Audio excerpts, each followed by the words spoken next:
Hello everyone, welcome to my YouTube channel.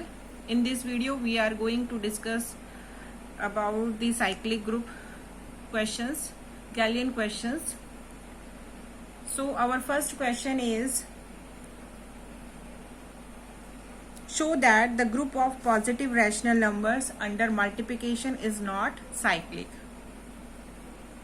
Positive rational number for operation multiplications, these types groups are not a cyclic group. Rational numbers को हमें क्या prove करना है? These are not a cyclic group. So let's define Q plus. Q plus it means the positive rational number in the form of A by B, where this A and B be with the positive integers. हमने कैसे expressed किया है? A by B की form में. Generator है, अगर cyclic group है तो जनरेटर होगा, तो जनरेटर की फॉर्म में. और GCD between this A and B will be 1. Suppose this is our equation number 1. ये हमने लाइट किया है positive rational numbers A by B की फॉर्म में. क्या कंडीशन है? इन दोनों के बीच का GCD क्या होगा? 1 होगा, यानी कि A और B कैसे होंगे? रिलेटिवली प्राइम होंगे. ठीक है. So now we can write this, the sum power of A by B will generate this 2. 2 कैसा है मेरा? पॉजिटिव रेशनल नंबर है. हम क्या कह रहे हैं? This power of A by B किसको जनरेट कर रहा है? 2 को. और 2 कैसा है मेरा? Positive rational number. So let n belongs to Z. कैसे ले लिए? इंटीजर्स ले लिए, such that this A by B की whole power n which is equal to 2, यानी कि ये किसको जनरेट कर रहा है? 2 को.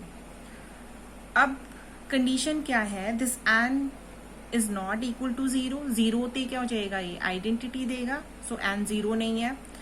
1 नहीं रख सकते. 1 क्या होगा? अगर सपोज 2 होगा तो 1 पर तो 2 ऑब्वियसली मिलेगा ही मिलेगा. सो हम यहाँ पर 1 भी नहीं लेंगे. -1 यानी कि अगर ये 2 है, 2 का इनवर्स क्या होगा? 1/2, तो भी क्या ये देगा? 1. सो ये कंडीशन हमने हटा दिया. This is not equal to 0, 1 and -1. हम कैसे कर रहे हैं? पॉजिटिव पावर्स के लिए अगर n की वैल्यू क्या है? ग्रेटर देन 1 है, कंसीडर करके चल रहे हैं. This n is greater than 1, n is not equal to 0, 1 and -1. ये कंडीशन हमें मेंशन करनी होगी कि n 0, 1 और -1 नहीं है, जबकि क्या है? ग्रेटर देन 1 के लिए कंसीडर कर रहे हैं. जरा करें, इसमें अप्लाई करें. दिस इम्प्लाइज a की power n which is equal to 2 into b की पावर n. इसको ऐसे लिख सकते हैं. It means this equation implies, ये क्या करेगी? 2 की पावर an को डिवाइड करेगा. We can write this 2 divides a to power n. इसको मैंने इक्वेशन नंबर 2 लिखा है, और इससे मैंने क्या इम्प्लाइज किया है कि 2 डिवाइड कर रहा है किसको? a की पावर n को. a की पावर n को डिवाइड कर रहा है, तो मैं लिख सकती हूँ this implies 2 divides a. 2 divides a, it means जो ये a है वो किसका है? 2 का मल्टीपल होगा फॉर सम पॉजिटिव के. कोई मेरा क्या है? पॉजिटिव इंटीजर है. इक्वेशन नंबर 3 लिख लिया है. इस जो वैल्यू है a की, उसको मैं इक्वेशन नंबर 2 में जरा पुट करूं. a किसकी फॉर्म में आ गया? 2 इंटू k की फॉर्म में आ गया.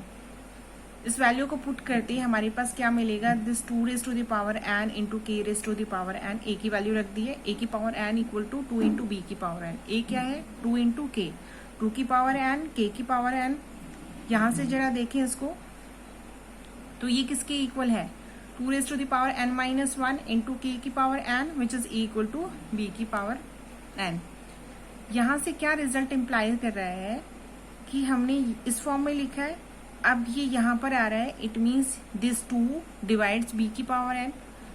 2 b की पावर n को डिवाइड कर रहा है. अगर b की पावर n को डिवाइड कर रहा है तो हम लिख सकते हैं 2 b को भी डिवाइड करेगा, यानी कि b किसकी फॉर्म में है? This 2 into m for some integers m के, यानी कि b कैसे है? 2 इंटू सम मल्टीपल, कोई भी इंटीजर वैल्यू.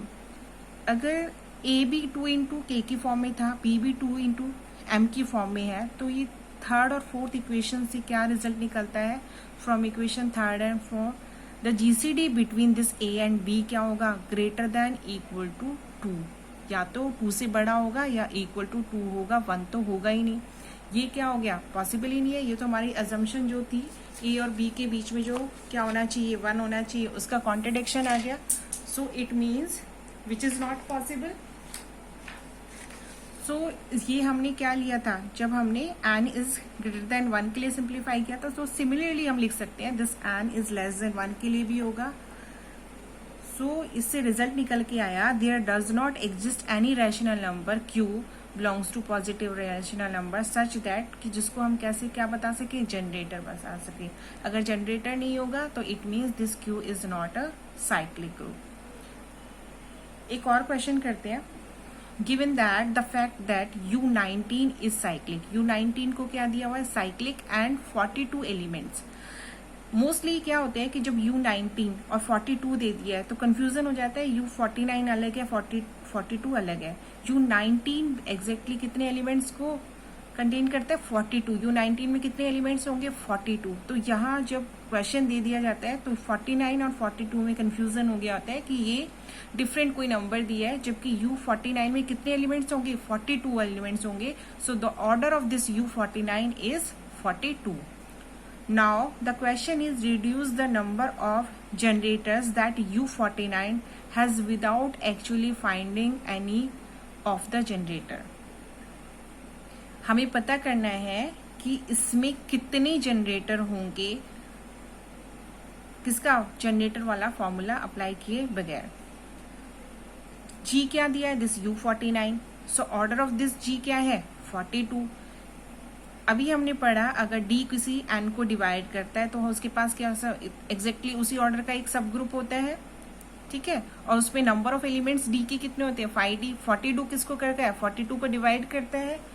तो नंबर ऑफ एलिमेंट्स की अगर बात करें, so number of elements in this G of order 42. तो कैसे फाइंड आउट करेंगे दिस 42, 542 के लिए फॉर्मूला अप्लाई करें. 2 into 3 into 7 minus 1 minus 1 by P. Formula क्या है, n into 1 minus 1 upon P, 1 minus 1 upon P 2, 1 minus 1 upon P 3. So इससे value क्या आएगी, this value is equal to 12. तो कितने जनरेटर्स निकल के आए, 12 जनरेटर्स होंगे किसके, जब ग्रुप का ऑर्डर क्या है मेरा 42 है. यही उसका क्वेश्चन था. एक और क्वेश्चन देखते हैं. This is our last question. H क्या है मेरे पास, एक ग्रुप सब ग्रुप है G का. G क्या है मेरे पास, जर्नल लीनियर ग्रुप है. मेरा ग्रुप हमें पता है this is not a cyclic group, but इसका जो H है दैट इज 1 and 0 1 की फॉर्म में, वो मेरा सब ग्रुप कैसा होगा, साइक्लिक ग्रुप. अभी तक हमारे पास क्वेश्चंस थे क्या थे कि अगर मेरा ग्रुप साइक्लिक होगा तो उसके सब ग्रुप्स कैसे होंगे, साइक्लिक होंगे.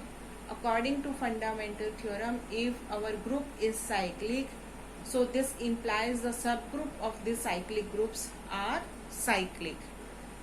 But in this case, our group is non-cyclic, but the subgroup of this Gl2R is cyclic. ये हमें क्या करना है, प्रूव करना. तो जर्नल लीनियर ग्रुप है. जर्नल लीनियर ग्रुप की कंडीशन क्या होती है, the determinants between any 2 cross 2 matrix is not equal to 0. यानी कि नॉन सिंगुलर मैट्रिक्स का क्या है, ये कलेक्शन है किसमें, जर्नल लीनियर ग्रुप में. H मेरा क्या है, 1 and 0 1 है. पहले हम इसको जरा सब ग्रुप प्रूव कर ले. सब ग्रुप क्या कहता है, A मैंने कोई मैट्रिक्स डिफाइन करी इसी फॉर्म में 1 N1. अभी यहाँ N दिया है इसने, तो मैंने क्या ले लिया, कोई एलिमेंट N1. दूसरे में एलिमेंट ले लिया N2, same as it is frame कर दी. प्रोडक्ट ऑफ ए बी क्या आएगा, this 1 N1 plus N2 0 1. N1 मेरा इंटीजर है, N2 मेरा इंटीजर है, तो दोनों का सम भी क्या होगा, इंटीजर होगा. यही लिखा है. क्लोजर प्रॉपर्टी सेटिस्फाई हो गई. सब ग्रुप के लिए हमें अकॉर्डिंग टू 2 स्टेप टेस्ट हमें क्या चाहिए, क्लोजर सेटिस्फाई करनी है और इनवर्स मैट्रिक्स का क्या करना चाहिए, या एलिमेंट का इनवर्स एग्जिस्ट करना चाहिए. So H is closed with respect to the multiplication, because in a matrix our operation is multiplication.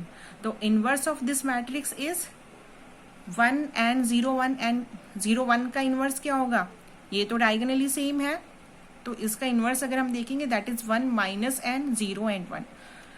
इन दोनों का प्रोडक्ट लेके देखें क्या इसका इनवर्स है या नहीं. इन दोनों का प्रोडक्ट क्या आना चाहिए, आइडेंटिटी मैट्रिक्स. दैट इज, सो ये 1 minus and 0 1 is the inverse of this 1 and 0 1. दोनों के प्रोडक्ट क्या आ रहा है, आइडेंटिटी आ रहा है। अभी मैंने क्या किया, सिर्फ सब ग्रुप की कंडीशंस लगाई है, यानी कि क्लोजर लगाई है और इन्वर्स लगाया है, दोनों एग्जिस्ट कर रहे हैं। ए अगर मेरा एच में से है, बी एच में से है, तो दोनों का प्रोडक्ट भी एच में से होना चाहिए।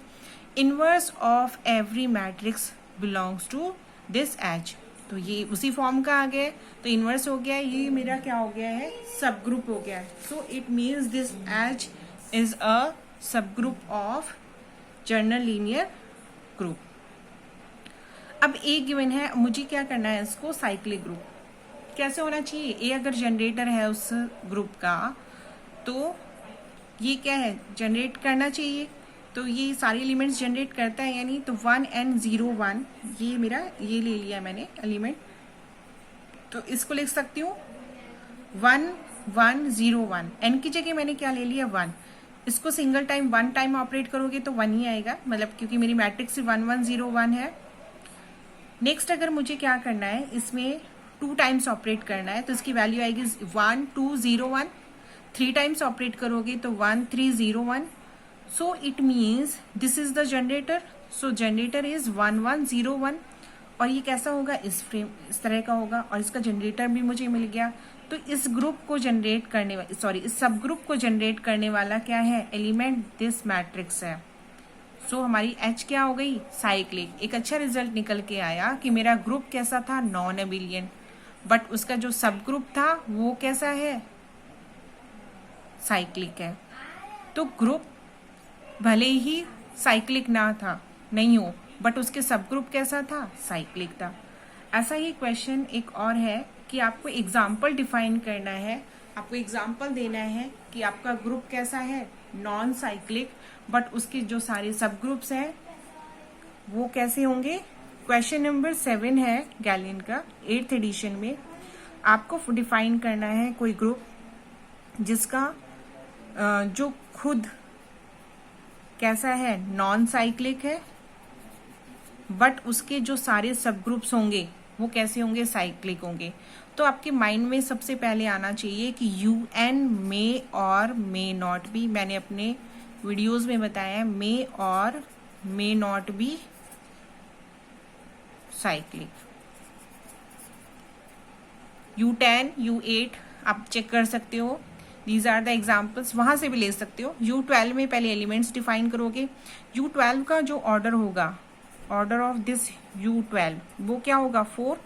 तो इसके सब ग्रुप्स की पॉसिबिलिटीज क्या होंगी, 1 ऑर्डर का, 2 ऑर्डर का एंड 4 ऑर्डर का। 4 ऑर्डर का नहीं होगा क्योंकि वो क्या है, ग्रुप कैसा है, नॉन साइक्लिक है। तो ऑर्डर 1 के और ऑर्डर 2 के ही सब ग्रुप्स होंगे। तो जो आप देखोगे 1 और 2 के वो कैसे होंगे, साइक्लिक होंगे। तो इसके सब ग्रुप्स कैसे हो गए, साइक्लिक, पर जो ग्रुप था दैट इज नॉन साइक्लिक, यानी कि ऑर्डर 4 का U12 में कोई भी एलिमेंट नहीं होगा। कुछ अच्छे रिजल्ट्स हमने साइक्लिक ग्रुप पर डिस्कस किए हैं। आई होप इस वीडियो में आपको ये क्वेश्चन समझ में आए होंगे। फिर भी कोई डाउट्स अगर कुछ भी आपको समझ नहीं आए तो आप कमेंट सेक्शन में लिख सकते हैं। Thank you.